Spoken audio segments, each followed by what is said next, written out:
আসসালামু আলাইকুম dear viewers, আপনাদের সাথে আজকে কিছু কথা বলবো কন্টেন্ট ক্রিয়েশন নিয়ে। যারা কন্টেন্ট তৈরি করতেছেন, যারা কন্টেন্ট ক্রিয়েশন করে আপলোড করতেছেন, টেক্সট ভিডিও ছাড়তেছেন ফেসবুক থেকে ভালো আর্ন করার জন্য, সফলের জন্য, তাদের সম্পর্কে কিছু কথা বলবো, তাদের উদ্দেশ্যেই।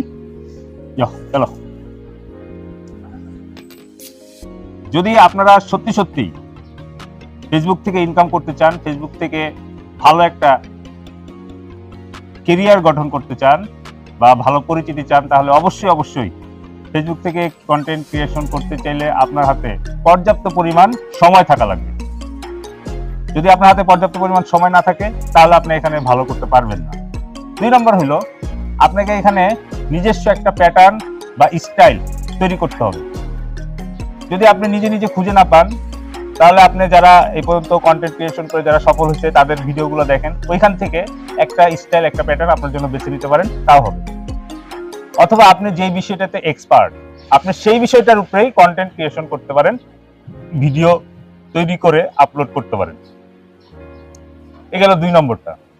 3 নম্বর, আপনাকে প্রতিনিয়ত ভিডিও আপলোড করতে হবে। দিনে একটা হইলো, 3টা হইলে বেশি। সকালে, দুপুরে, তারপরে সন্ধ্যার পর বা রাত 8টা থেকে 10টার মধ্যে। তাহলে আপনি খুব ভালো রেজাল্ট পাবেন। 4 নম্বর, অন্যের যে ভিডিও সেগুলি কপি করা যাবে না। কপি করে আপনার ফেসবুক পেজে বা প্রোফাইলে ছাড়বেন না, তাহলে এটা কপিরাইট পাবেন এবং আপনার পেজটাকে রেস্ট্রিকশন করে দিবে ফেসবুক। তো এইভাবে রুলসগুলো মেনে যদি আপনি ফেসবুকে প্রতিনিয়ত ভিডিও আপলোড করতে থাকেন, একটা না একটা সময় আপনার ভিউজ হবে, অনেক ভিউজ বেড়ে যাবে, আপনার লাইক, কমেন্ট, শেয়ার হবে। কোন ভিডিওটা আপনার হিট করবে এটা কিন্তু আপনি নিজেও জানেন না।